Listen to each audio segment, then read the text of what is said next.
Okay आज का हमारा टॉपिक है फाइल हैंडलिंग। फाइल हैंडलिंग एक बहुत ही इंपॉर्टेंट और थोड़ा सा एडवांस टॉपिक है सी प्लस प्लस का।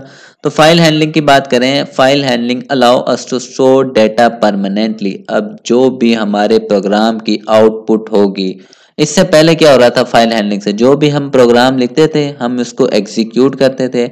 एग्जीक्यूट करने के बाद हमें एक स्क्रीन नजर आती थी जिसको हम कंसोल स्क्रीन बोलते थे। ठीक है, उस पे वो हमें आउटपुट नजर आती थी।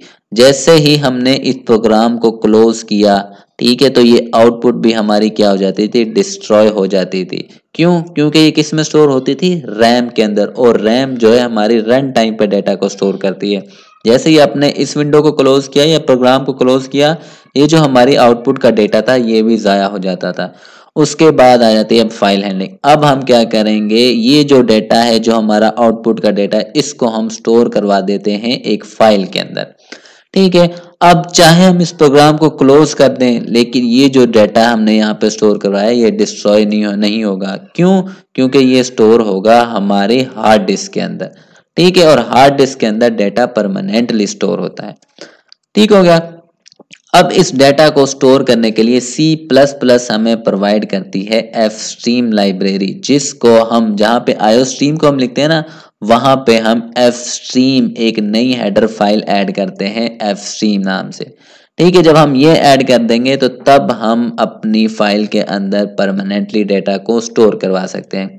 अब जो एफ स्ट्रीम फाइल है ये हमें बेसिकली तीन मेन क्लासेस प्रोवाइड करती है। एक है इफ स्ट्रीम, एक है ऑफ स्ट्रीम, एक है एफ स्ट्रीम। इफ जो है हमारी इनपुट फाइल यानी डेटा को रीड करने के लिए यूज होती है। ऑफ स्ट्रीम हमारी फाइल के अंदर डेटा को स्टोर करने या राइट करने के लिए यूज होती है। और एफ स्ट्रीम, ये दोनों काम, अगर आप इन दोनों को एक साथ यूज करना चाह रहे हो फिर आप किसको यूज करते हो, एफ स्ट्रीम को यूज करते हो।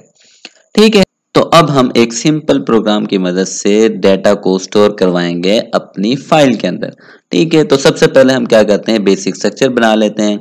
बेसिक स्ट्रक्चर में हमने एक चीज इस दफा ऐड की है, वो है हमारी लाइब्रेरी फाइल एफ स्ट्रीम, जिसकी मदद से हम डेटा को फाइल के अंदर स्टोर करवाएंगे। ठीक है, अब हमने देखा था एफ स्ट्रीम के अंदर तीन क्लासेस थी, तो हम जो क्लास को यूज करेंगे डेटा को फाइल में स्टोर करवाने के लिए वो है हमारी ऑफ स्ट्रीम। ऑफ स्ट्रीम किस लिए यूज होती है, डेटा को फाइल के अंदर स्टोर करवाने के लिए। और इस क्लास का हमने एक ऑब्जेक्ट बना लिया फाइल नाम से। आप कोई भी नेम रख सकते हो, मैंने यहाँ पे फाइल रखा है। अब यहाँ पे मैंने क्या, फाइल डॉट ओपन एक फंक्शन को कॉल किया। अब ये फंक्शन के अंदर हमने दो चीजें दी हैं, एक है फाइल का नेम, ठीक है, और दूसरा है इसका मोड। अब फाइल का नेम मैंने रखा है डाटा और डॉट टीएक्सटी इसकी एक्सटेंशन है। अब ओपन फंक्शन क्या करेगा, अगर तो ये फाइल क्रिएट हुई पड़ी है, पहले से ही एग्जिस्ट करती है सिस्टम के अंदर, तो फिर इस फाइल को ओपन कर लेगा।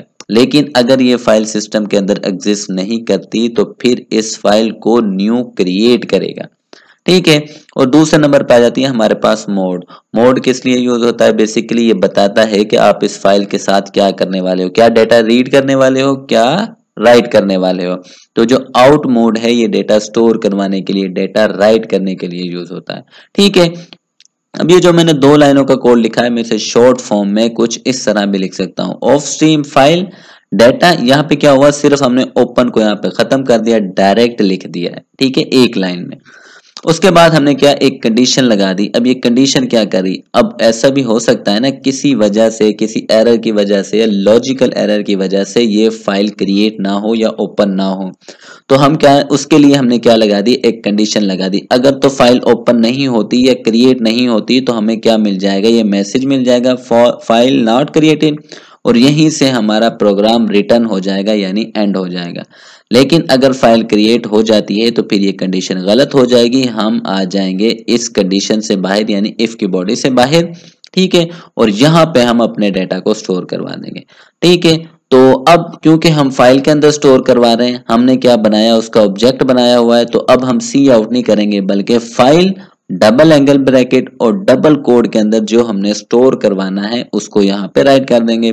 तो मैं फाइल के अंदर स्टोर करवाऊँ, hi this is C plus plus file handling. ठीक है, और यहाँ पे मैंने स्लैश एन लगा दिया। स्लैश एन इसलिए कि जो नेक्स्ट जो मैं स्टोर करवाऊंगा वो नेक्स्ट लाइन पे स्टोर होना चाहिए।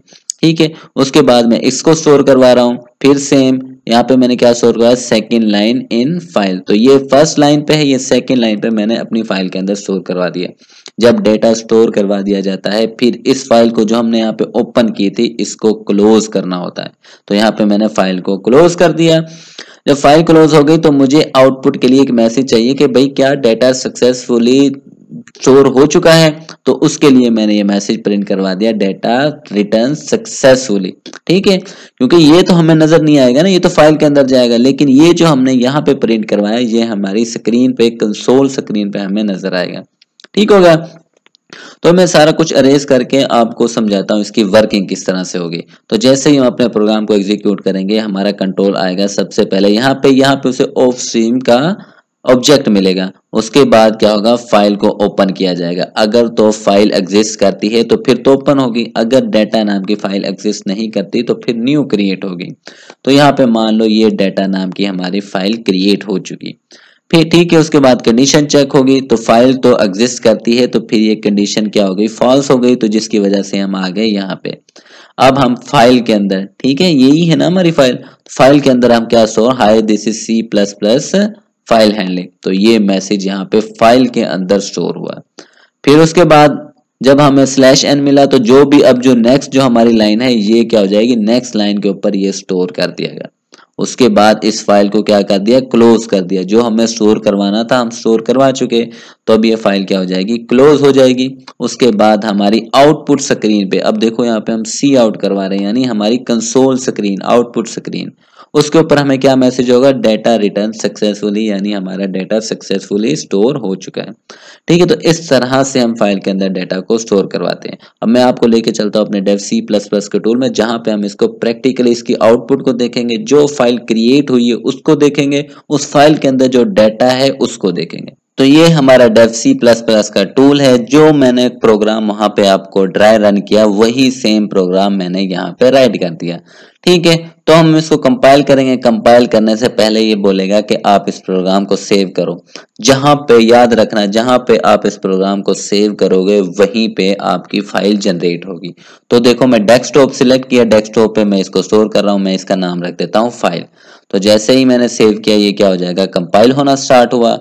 कंपाइल होने के बाद हमें मिलेगा कोई एरर तो नहीं है, तो यहाँ पे कोई भी एरर नहीं है। उसके बाद हम इसको रन करेंगे। तो जैसे ही रन किया, देखो हमें मैसेज मिला, डेटा रिटर्न सक्सेसफुली, यानी हमारा डेटा स्टोर हो चुका है फाइल के अंदर। ठीक है, तो मैं डेस्कटॉप पे जाके आपको उस फाइल को भी दिखाता हूँ। तो ये रही हमारी फाइल डेटा नाम से, यही फाइल हमने क्रिएट की थी ना, और हमने स्टोर उसके अंदर क्या करवाया था, दो मैसेज थे हमारे, हाय दिस इज C++ और सेकंड लाइन में इन फाइल। तो अब हम इसको ओपन करके देखते हैं। तो जैसे ही इसको ओपन किया तो हमें वो डाटा मिलना चाहिए जो हमने स्टोर करवाया। तो देखो यही दो मैसेज हमने स्टोर करवाए थे ना, तो देखो इस फाइल के अंदर डाटा नाम की फाइल बनी और यही वो मैसेज था जो हमने स्टोर करवाया था। ठीक हो गया। तो अब हम देखेंगे डेटा को रीड किस तरह करना है। जो अभी हमने डेटा फाइल के अंदर जो डेटा स्टोर करवाया है, अब उसी डेटा को हम रीड करेंगे। ठीक है, अब ये तो प्रोग्राम सेम है, सिर्फ हमने चेंजिंग यहाँ पे की। एक तो ये वो था ऑफ स्ट्रीम जो डेटा को स्टोर करवा रहा था, ये है इफ स्ट्रीम जिसमें हम डेटा को रीड करेंगे। और दूसरी जो चेंजिंग की है वो यहाँ पे की गई है, मोड चेंज हो गया। वो था आउट मोड जो डेटा को स्टोर करवाने के लिए था या राइट करने के लिए था। ये है हमारा इन मोड जिसमें हम डेटा को रीड करेंगे। ठीक है, ये तो सेम वही वाली कंडीशन है। अगर फाइल क्रिएट नहीं हुई पड़ी तो ये मैसेज शो हो जाएगा, अगर है तो ये फॉल्स हो जाएगी, फिर हम बाहर चले जाएंगे। अब यहाँ पे हमने एक लाइन ऐड करनी है। हमने क्या, स्ट्रिंग डेटा टाइप का एक लाइन नाम से वेरिएबल बना लिया। उसके बाद हमने क्या किया, एक लूप चला दिया। लूप के अंदर हमने क्या किया, गेट लाइन। गेट लाइन हमारा एक फंक्शन है जो दो पैरामीटर्स को रिसीव करेगा। एक हमारी फाइल यानी फाइल का जो ऑब्जेक्ट है, दूसरा हमारा लाइन। लाइन हमारा क्या है, वेरिएबल। तो गेट लाइन क्या करेगा, जो इसे फाइल दी गई है ना उसमें से फर्स्ट लाइन को रीड करेगा। उससे रीड करके इस लाइन नाम के वेरिएबल के अंदर जो हमने ऊपर बनाया है उसके अंदर स्टोर करवा देगा। तो अब पहली लाइन किसके अंदर स्टोर है, इस लाइन के अंदर। तो इस लाइन को हम यहाँ पे क्या करवा रहे हैं, प्रिंट करवा रहे हैं। अब जितनी लाइनें इसे मिलती जाएंगी, लूप चलता जाएगा। गेट लाइन फंक्शन लाइन को इस लाइन नाम के वेरिएबल में स्टोर करवाता जाएगा और हम उसे प्रिंट करवाते जाएंगे। ठीक है, उसके बाद जब सारी लाइनें प्रिंट हो जाएंगी, हमने फाइल जो ओपन की थी उसे क्लोज कर देंगे और उसके बाद हम मैसेज शो करवा देंगे भाई हमने डाटा सक्सेसफुली फेच कर लिया यानी रीड कर लिया। अब मैं आपको इसकी वर्किंग समझाता हूँ। तो जैसे ही हमारी एग्जीक्यूशन स्टार्ट होती है, सबसे पहले यहाँ पे ओपन की जाती है कौन सी फाइल, डाटा नाम की फाइल जो हमने बनाई थी। तो यही तो वो फाइल थी जो हमने बनाई थी और यही मैसेज जो स्टोर करवाया था। तो डाटा नाम की फाइल ये क्या हो गई, हमने ओपन कर ली। ठीक है, सिस्टम इस लिहाज से ओपन करेगा सिर्फ समझाने के लिए। तो ये ओपन हो गई। उसके बाद क्या, एक वेरिएबल बनाया लाइन नाम से, तो मान लो ये वेरिएबल है। ठीक है, उसके बाद एक कंडीशन फॉल्स हो जाएगी क्योंकि हमें फाइल मिल गई है। तो हम आ जाएंगे यहाँ पे व्हाइल लूप चलेगा। कब तक चलेगा, गेट लाइन, जब तक लाइन गेट लाइन फंक्शन को कोई लाइन मिलती रहेगी। मान लो ये 2 लाइनें हैं तो 2 दफा ये लूप चलेगा। जैसे ही वो यहाँ दोनों लाइनों को प्रिंट करके यहाँ पे पहुंचेगा, उसे कोई डाटा नहीं मिला नेक्स्ट लाइन पे, तो फिर ये कंडीशन फॉल्स हो जाएगी और हम व्हाइल लूप से बाहर आ जाएंगे। तो गेट लाइन फंक्शन ने क्या किया, फाइल को रीड करना स्टार्ट किया। तो पहली लाइन, ठीक है, गेट लाइन क्या करेगा, पूरी के पूरी लाइन को एक दफा एक्सेस करेगा।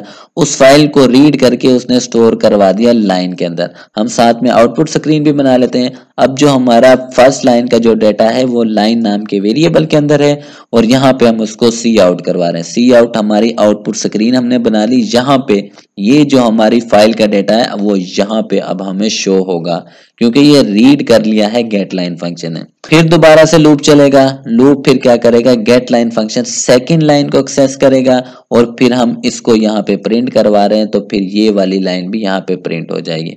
लूप फिर दोबारा से आएगा। यहाँ पे अब देखो वो चेक करेगा क्या नेक्स्ट लाइन कोई है, नहीं है। तो जब लाइन नहीं मिली तो ये कंडीशन फॉल्स हो गई। फॉल्स होने की वजह से आ गए हम इससे बाहर। अब उसके बाद फाइल, ये जो फाइल है ये क्लोज हो जाएगी। ठीक है, क्लोज होने के बाद हमने क्या करना है, डाटा फेच सक्सेसफुली, ये मैसेज शो करवा दिया कि जो हमें हमारी फाइल के अंदर डाटा था वो हमने एक्सेस कर लिया है सक्सेसफुली। ठीक है, अब मैं इसकी प्रैक्टिकल आउटपुट आपको दिखाता हूँ, क्या वाकई डाटा आता भी है या नहीं। तो सेम कोड को मैंने कॉपी करके यहाँ पे पेस्ट कर लिया जो हमने अभी ट्राई रन करके समझा था। ठीक है, तो मैं क्या करता हूँ, इसको कंपाइल करके रन करता हूँ और देखते हैं कि क्या वो डेटा फेच करके लेके आता है जो हमने स्टोर करवाया था। तो देखो वही data, hi this is C++ file handling, और सेकंड लाइन हमारी क्या थी, सेकंड लाइन इन फाइल, और डाटा फेच सक्सेसफुली, यानी जो हमारी इस फाइल के अंदर स्टोर था यही था ना डाटा। देखो वो यहाँ पे हमारी आउटपुट स्क्रीन में हमें मिल गया है, हमने सक्सेसफुली डाटा को रीड कर लिया है। ठीक है, तो अब बात करेंगे हम फाइल के मोड्स की। तो दो तो हम पहले ही देख चुके हैं जिनमें से हमारे पास था iOS इन। iOS का मतलब होता है इनपुट आउटपुट स्ट्रीम, उसके बाद स्कोप रेजोल्यूशन ऑपरेटर, उसके बाद इन। ये हमारा क्या है, रीड मोड है। Open the file for reading only if the file does not exist, opening fail. ठीक है, सिर्फ और सिर्फ फाइल को रीड करने के लिए, अगर नहीं एग्जिस्ट करती तो ओपन जो हमारी फाइल है वो फेल हो जाती है, जो हमने देखा भी है। ठीक है, ये इसको लिखने का तरीका ये भी हम देख चुके हैं। उसके बाद सेकंड जो है हमारी आउट, जो हम डेटा को स्टोर करवाने के लिए या राइट करने के लिए यूज करते हैं, ये भी हम देख चुके हैं और ये इसका इस तरह से कुछ इसको यूज करते हैं।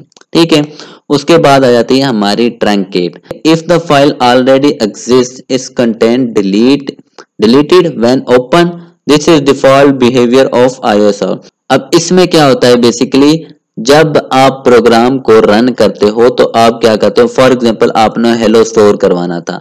ठीक है, तो आपने हेलो स्टोर करवा दिया, आपका जो प्रोग्राम था एग्जीक्यूट हो। जब आप इसको दोबारा रन करोगे ना, कुछ आप इस दफा आपने हाई प्रिंट करवाना है, तो जो ट्रंकेट मोड है वो क्या करता है, इस हेलो को खत्म कर देगा, जो नया आपने स्टोर करवाया है उसको स्टोर कर लेगा। जब आप कोई नया मैसेज प्रिंट करवाओगे इसको खत्म कर देगा, फिर जो नया मैसेज था उसको स्टोर कर लेगा। यानी कि हर दफा जब फाइल को ओपन करता है पुराने वाले कंटेंट को डिलीट कर देता है, हमारा ट्रंकेट मोड। और जो हमारा बाय डिफॉल्ट आउट मोड में होता है ना, वो ट्रंकेट मोड ऑन ही होता है, वो ऑटोमेटिकली फाइल को डिलीट ही कर रहा होता है। ठीक है, अब इससे बचने के लिए हमारे पास एक और मोड होता है, वो है अपेंड मोड। ये क्या करता है, जो आपने डेटा एक दफा स्टोर करवा दिया उसको डिलीट नहीं करेगा, बल्कि एंड में उसके नए डेटा को ऐड कर देगा। इसको इसलिए बोलते हैं हम इसको अपेंड मोड।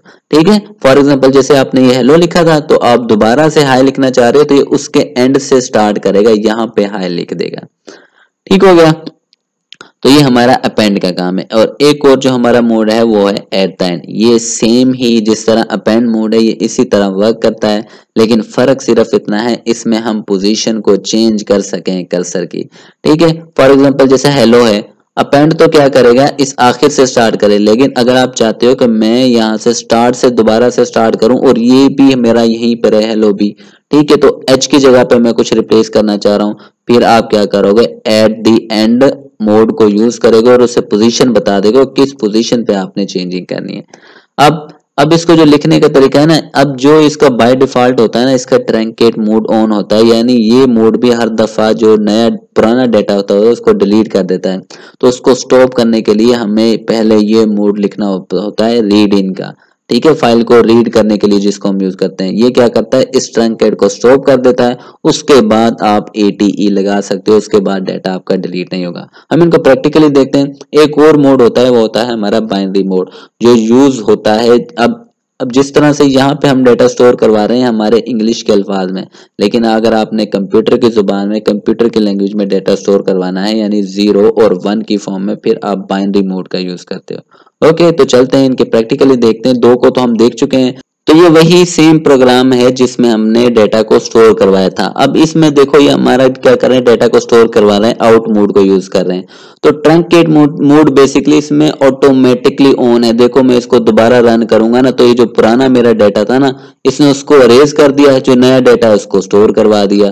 ठीक है, अब इसको अगर मैं दोबारा से रन करूं तो ये फिर वही करेगा, इसको अरेज कर देगा, जो नया डेटा यहाँ पे जो आ रहा है उसको स्टोर करवा देगा। ठीक है, मैं आप यहाँ पे चेंजिंग करके आपको दिखा सकता हूँ। मैं इस दिस को अरेज कर देता हूँ। अब मैं इसको क्या करता हूँ, कंपाइल करके अगर रन करता हूँ तो अब देखना ये दिस यहाँ जो पुराना था वो डिलीट हो गया, जो नया मैसेज है ना वो यहाँ पे आ जाएगा।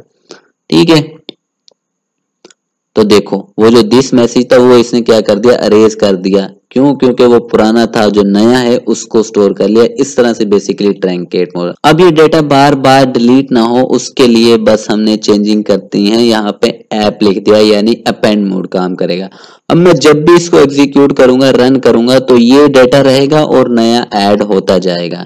ठीक है, इसको कंपाइल होने दें। ये देखो डेटा सक्सेसफुली रिटर्न हो चुका है। अब अगर हम इसको देखें फाइल को, तो देखो जो पुराना था, ये 2 लाइनें पुरानी थी वो सेव ही हैं, लेकिन नई 2 फाइलें ऐड हो चुकी हैं। मैं इसको अगर दोबारा से रन करूं तो देखना 2 और ऐड हो जाएंगे, सक्सेसफुली हो चुका है। तो यहाँ पे देखो अब ये 2 हमारी 4 पुरानी वाली थी, ये 2 नई क्या हो चुकी हैं, ऐड हो चुकी हैं। ठीक है, तो अब हम अगर यूज करें हमारे एट द एंड का, उसका यूज देखते हैं। तो मैं इसको क्या कर देता हूं, इन कर देता हूं। ठीक है, पहले हमें स्टॉप करना पड़ेगा हमारा ट्रंकेट मोड। उसके बाद मैं क्या करता हूं, इन उसके बाद हमने कर दिया आउट मोड। ठीक है, और ये जो आपको ये नजर आ रही है ना बार, ये बेसिकली हमारा बिट वाइज और ऑपरेटर है। ठीक है, इसकी मदद से हम मल्टीपल मोड्स को लिख सकते हैं एक साथ। तो ये मैं वही कर रहा हूं। तो iOS अब ऐड ETE। ठीक है, अब मैं ये डेटा स्टोर करवाना चाह रहा हूँ। मैं इसको सारे को रेज कर देता हूँ और यहाँ पे सिर्फ और सिर्फ मैं करवाना चाह रहा हूँ हाई। ठीक है, अब मुझे एक फंक्शन यूज करना पड़ेगा। मैं क्या करूंगा, एक फंक्शन फाइल जो हमारा ऑब्जेक्ट है उसको, उसके बाद मैंने सीक पी।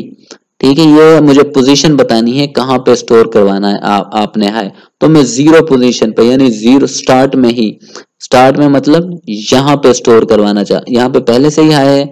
मैं क्या करता हूँ, इसको ना 4 कर देता हूँ कि भाई 4 पोजीशन पे अब हाई स्टोर होगा। ये हाई पहले कुछ यहाँ पे करके अब स्टोर होगा। जब हम इसको कंपाइल करके रन करेंगे तो देखना आपको ये हाई नजर आएगा। यहाँ पे एरर आ गया क्योंकि हमने सेमीकोलन नहीं लगाया, तो सेमीकोलन लगा देते हैं।